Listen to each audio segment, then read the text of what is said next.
Hello and good morning जी। Polycystic ovarian syndrome के अंदर दूसरा जो हार्मोन जिसके बहुत ज़्यादा इम्पॉर्टेंट रोल और रेमिफिकेशंस हैं in the body of male and female. Personally मैं ये फील करती हूँ कि पॉलिसिस्टिक ओवेरियन सिंड्रोम के बारे में हम सब फर्टिलिटी और इनफर्टिलिटी क्लिनिक्स में इसके इतनी ज़्यादा प्रेजेंटेशन की वजह से बहुत रिसर्च हो रही है इसके ऊपर। लेकिन as a doctor, as a physician, as a person who has a common sense, मैं समझती हूँ कि ये सारे हार्मोन्स जैसे स्ट्रेस का एक बहुत बड़ा रोल है इन पॉलिसिस्टिक ओवेरियन सिंड्रोम की डेवलपमेंट में। इसीलिए जब क्लाइंट्स आप मेरे पास आते हैं या दूसरे डॉक्टर्स के पास जाते हैं तो हम serum cortisol level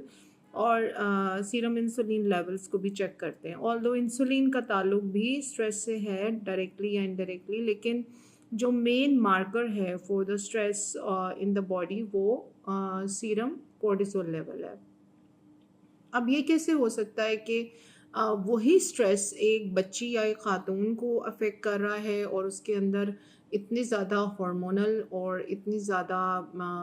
disease patterns develop हो रहे हैं, लेकिन वही सेम स्ट्रेस अगर प्यूबर्टी के या एडोलसेंस के जो बच्चे लड़के हैं उनके ऊपर उसके कोई इफ़ेक्ट्स ना हो, इसके ऊपर अलग से बात होनी चाहिए। मगर मैं समझती हूँ कि स्ट्रेस जो है वो आजकल के बच्चों की लाइफ में टीन एज से ही इतना ज़्यादा है, इतने ओवरलोडेड हैं बच्चे बाय उनके ऊपर वो प्रेशर्स हैं जो हम जैसे जो हमारे इरा के अंदर हमने कभी सोचे भी नहीं थे कि स्कूल जाने के लिए मेरे पास माएँ परेशान आती हैं कि बच्चियों के गंज हो चुके हैं बिकॉज़ उन्होंने डेली उसको ब्लो ड्राई करना है, स्ट्रेटन करना है बालों को, बीबी क्रीम्स लगानी हैं, artificial eyelashes, lenses and gloss. मैं इसमें बच्चियों को कंडेम नहीं कर रही। The just imagine the amount of social pressure a kid has to go through just to be in the school. अगर कोई इस लेवल के ऊपर तैयार नहीं हो रहा तब भी जो बच्चे थोड़े से उनके कम्प्लेक्शन डार्क हैं या उनकी बाल मुंह पे लेज़र नहीं हुए हुए या वो पॉलिसिस्टिक हैं, बच्चियों के हिर्सुटिज्म की वजह से मेल पैटर्न बाल आ रहे हैं, तो बच्चों के ऊपर बहुत स्ट्रेस है, पढ़ाई का बहुत स्ट्रेस है, सोशल कंपैटिबिलिटी का बहुत स्ट्रेस है, अच्छा लगने का, फिर पेरेंट्स की तरफ से पढ़ाई के लिए अचीवमेंट्स का, गोल्स का, ज़िंदगी में कुछ करने का, बाहर के स्कॉलरशिप्स लेने का। सो ये सारे स्ट्रेस एक बच्चे के ऊपर किंडरगार्टन से शुरू हो जाते हैं। एक बहुत बड़ा बैग, एक बहुत स्ट्रेसफुल एनवायरनमेंट,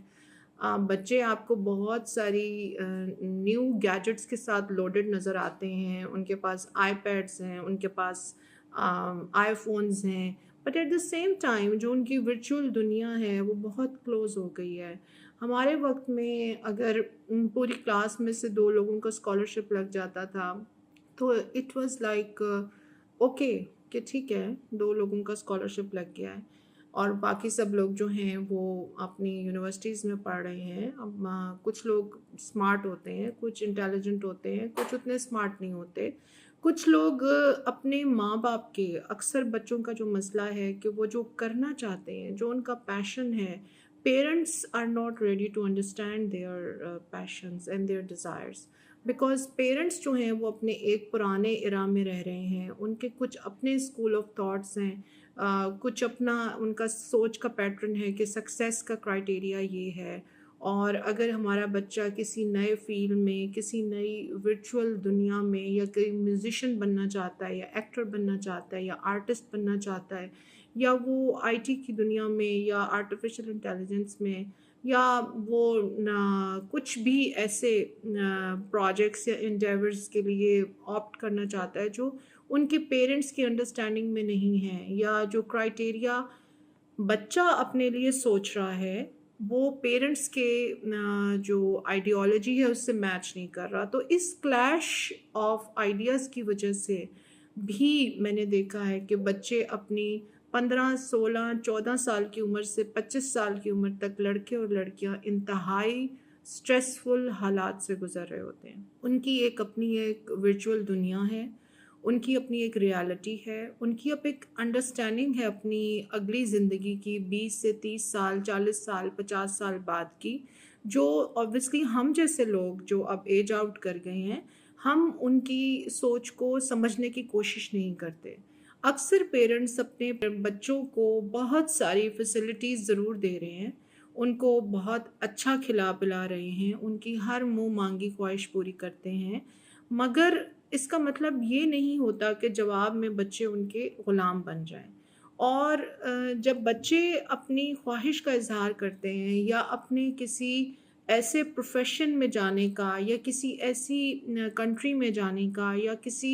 ऐसी आइडियोलॉजी की डिस्कशन उनके साथ करते हैं जो पेरेंट्स की आइडियोलॉजी के साथ मैच नहीं करती, तो मेरी ये ऑब्ज़र्वेशन है कि हम including me as a parent, हमें भी एक ट्रेनिंग कोर्स की और हमें एक ऐसी ग्रुप मीटिंग की या ग्रुप गैदरिंग की ज़रूरत है, जहाँ हम ये समझें कि बच्चे हमारे पास हमारे ग़ुलाम नहीं हैं। आप उनको अगर फैसिलिटीज़ और गैजेट्स बेशक कम दे दें, आप उनको उतना पैम्पर ना करें, मगर उनको समझने की कोशिश करें, उनके दोस्त बनें, उनके साथ डिक्टेटर का सलूक जब पेरेंट्स अक्सर घरों में कर रहे हैं, जाने-अनजाने में, और विद ऑल ड्यू रिस्पेक्ट मैं जानती हूँ कि सब पेरेंट्स अपने बच्चों से बहुत ज़्यादा प्यार करते हैं और वो जो भी कर रहे होते हैं, वो अपने बच्चों के ऑब्वियसली बेस्ट इंटरेस्ट में ही कर रहे होते हैं। किसी भी पेरेंट की किसी भी तरीके से ये ख्वाहिश नहीं होती कि वो अपने बच्चे के लिए कुछ हार्म या कुछ बुरा करे। तो मैं आप लोगों से, अगर किसी को मेरी बात बुरी लग जाए तो मैं माज़रत चाहती हूँ, लेकिन मैंने अपने क्लिनिक में बहुत सारे बच्चों के साथ बात की है और मैंने देखा है कि पॉलीसिस्टिक के जो सफ़र कर रहे हैं यंग लॉट जो है, जो 14, 15, 12 साल, या तो वो ब्रोकन फैमिलीज़ से हैं, फैमिलीज़ के झगड़े हैं, बच्चों के ऊपर सारा स्ट्रेस आता है इन चीज़ों का। फिर हमारे कल्चर में कोई सपोर्ट सिस्टम नहीं है जिसमें बच्चे जाके स्कूल या किसी भी तरीके से साइकोलॉजिकल काउंसलिंग के थ्रू अच्छे काउंसलर्स हों उनके पास, जो उनको उस ब्रोकन फेज़ जिसमें से पेरेंट्स गुज़र रहे हैं उसके बारे में समझा सकें। या फिर बच्चों का जो माइंडसेट है वो पेरेंट्स फादर के साथ नहीं मिल रहा होता,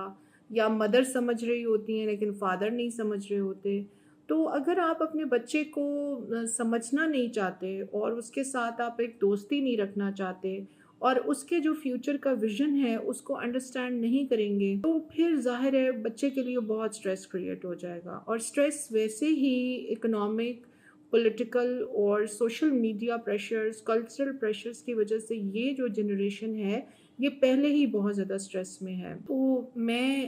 अपनी वीडियो की तवज्जुह से सारे पेरेंट्स से ये रिक्वेस्ट करना चाहती हूँ कि आप अपने बच्चों पे बेशक प्लीज़ खर्चा कम करें, कोई ज़रूरत नहीं है इतना खर्चा करने की, कोई ज़रूरत नहीं है उनको अपनी पॉकेट से ज़्यादा महँगे स्कूलों में पढ़ाने की, लेकिन उनके साथ दोस्ती रखें। उनको अपना दोस्त बनाएँ, उनको समझने की कोशिश करें। आप वो दुनिया का वाहिद इंसान होने चाहिए जिनके साथ आपका बच्चा अपनी सबसे स्टूपिड मिस्टेक्स को, अपनी गलतियों को शेयर करे। आप वो इंसान नहीं होने चाहिए कि आपके आने से बच्चा घर में डर जाए। आप वो इंसान होना चाहिए कि आपके आने का बच्चा इंतज़ार करे कि मेरा दोस्त कब आएगा और मैं कब उससे बात करूँगा। तो अपने बच्चे के लिए वो दोस्त और वो कान बन जाएँ कि आपके अलावा उसकी किसी और दोस्त की ज़रूरत ना रहे। क्योंकि अगर आपका बच्चा आपके अलावा किसी और से बात करेगा, तो हो सकता है कि उसको कोई गलत गाइड करे, हो सकता है कि वो गलत हाथों में चला जाए और हो सकता है कि वो अपना स्ट्रेस रिलीव करने के लिए अपने जो जिन फ्रेंड्स में उठ बैठ रहा है, कोई अगर हेरोइन कर रहा है, कोकेन कर रहा है या कोई भी और छोटे-मोटे बच्चे जो आजकल एक्सपेरिमेंट्स कर रहे हैं, उन एक्सपेरिमेंट्स के साथ वो उन बच्चों में शामिल होके स्मोकिंग या किसी और गलत आदत में पड़ जाए। तो बुनियादी तौर पे मैं जो वीडियो मैंने शुरू की थी, आई होप आप समझते जा रहे होंगे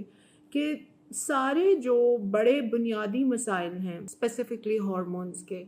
उनका हमारे घर के माहौल से, स्ट्रेस लेवल से, हमारे घरों में क्या हो रहा है, माँ-बाप के झगड़े, फाइनेंशियल क्राइसिस,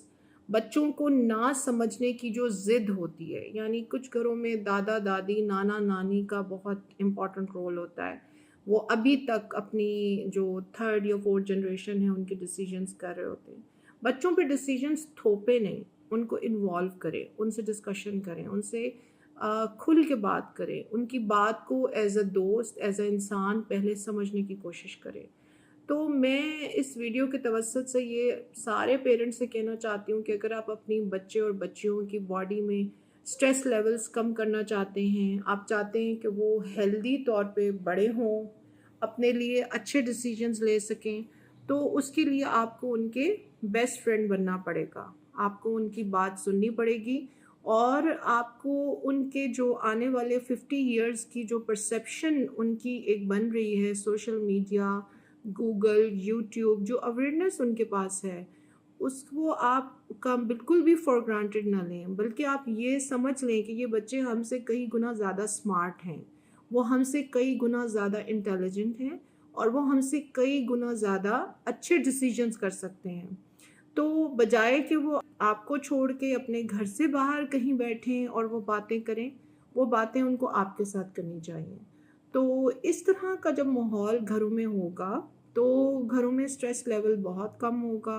बच्चे अपने पेरेंट्स से खुल के बात करेंगे, उनको अपने करियर में, अपने लाइफ पार्टनर्स चूज़ करने में, अपनी लाइफ का पाथ सेट करने में प्रॉब्लम्स फेस नहीं करने पड़ेंगे, तो स्ट्रेस लेवल्स ऑटोमेटिकली नॉर्मल हो जाएंगे। फिर कुछ ऐसे भी मेरे पास केसेस रिपोर्ट होते हैं कि अननेसेसरीली पाबंदियां लगानी बच्चों पे, बिला वजह की जो होती हैं पाबंदियां और रिस्ट्रिक्शंस, और बच्चों को हर वक्त चेक करना, उन पे ट्रस्ट ना करना, उनके साथ दोस्ती ना रखना, उनके साथ एक हॉस्टल के वार्डन वाला जो एक तरीक़ाकार होता है, उससे भी बच्चे बहुत स्ट्रेस में आते हैं। तो कोशिश करें कि आप अपने घरों में एक मोहब्बत का, दोस्ती का और प्यार का माहौल बनाएं, क्योंकि सोशल मीडिया का ज़माना है। अब आप बच्चों को किसी चीज़ से रोक नहीं सकते। आप कोई इन्फॉर्मेशन डंडा ज़बरदस्ती करके घर मगरिब के टाइम उनको बुला के, आप बुला भी लेंगे तो वो अपने कमरे में बैठ के वो सारी चीज़ें देख सकते हैं, उनको हर चीज़ की एक्सेस है। तो आपका मकसद उनको डांट डपट करके पुराने वक्तों की तरह पालना नहीं है, आपका मकसद उनकी करेक्टर बिल्डिंग है। आप उनको इतने स्ट्रॉन्ग वैल्यूज़ दें, इतनी स्ट्रॉन्ग आपकी तरबियत होनी चाहिए कि वो न्यूयॉर्क चले जाएं या पोलैंड चले जाएं, वो पहले एक अच्छे इंसान हों, इंसानियत का मुजाहरा करें, उनके पास एक अच्छा दिल होना चाहिए, उनके पास अच्छे डिसीजंस करने की चॉइस होनी चाहिए। आप उनको ग्लोबल दुनिया के लिए पालें, सिर्फ अपने लिए नहीं पालें, क्योंकि चार दीवारी में भी अगर आप उनको टोपी बुर्का पहना के कमरे में एक बच्ची को बिठा देंगे, तो वो वहाँ से भी पूरी दुनिया को एक्सेस कर सकती है। तो अपनी बच्चियों को इस तरह से रस्सियों में बांधेंगे तो वो रस्सियाँ तुड़वा के बच्चे बच्चियाँ निकलेंगे और उनकी लाइफ में एक एडिशनल स्ट्रेस क्रिएट होगा, आपकी लाइफ भी ख़राब होगी। अपने बच्चों को खुले जहन से पालें, उनसे दोस्ती करें और उनको समझाएं कि हमें आपके जो अभी जो ग्लोबल इम्पैक्ट है सोशल मीडिया का, और बच्चे टर्किश कल्चर भी देखते हैं, यूरोपियन कल्चर भी देखते हैं, लोग बच्चे नेटफ्लिक्स देख रहे हैं, तो उनको अपनी आइडियोलॉजी, अपनी वैल्यूज़ उनके अंदर इतनी खूबसूरती से आपने डाली हुई हो, इतनी मजबूती से डाली हो कि आपका बच्चा अगर कहीं भी चला जाए तो आपको उस पर पूरा यकीन होना चाहिए कि मेरा बच्चा है, मैंने पाला है, और अगर वो कोई डिसीजंस लेगा तो वो बहुत समझदार है। तो आई होप मैंने ज़रूरत से ज़्यादा ही रोशनी डाल दी है इस टॉपिक के ऊपर, लेकिन चूंकि मैं पिछले 15 साल से अपने क्लिनिक में लड़के लड़कियों को, माँओं को, बापों को, इन सारे एक मसाइल से गुजरता हुआ देख रही हूँ, तो मैं समझती हूँ कि कॉर्टिसोल लेवल यानी स्ट्रेस हार्मोन्स जो ब्लड में पॉलीसिस्टिक ओवेरियन सिंड्रोम में लड़कियों में बड़े होते हैं, वो लड़कों में भी बहुत ज़्यादा बड़े होते हैं। और ऑब्वियसली आजकल अरेक्टाइल डिसफंक्शन जितना कॉमन है, प्री मैच्योर इजैकुलेशन इतनी कॉमन हो गई है, बच्चों का जो सेक्स ड्यूरेशन है यंग बॉयज़ की या मर्दों की, बिल्कुल सेक्स लाइफ बिल्कुल 50s 40s पे ख़त्म हो जाती है, इसमें भी स्ट्रेस का बहुत बड़ा रोल है। तो we have to understand that, we have to talk about it openly, this is not a taboo. आप काइंडली कमेंट सेक्शन में हमें बताइए, मज़ीद क्वेश्चंस छोड़िए ताकि मैं इसके ऊपर मज़ीद बात करूँ। Thank you very much. I hope it was helpful for everybody.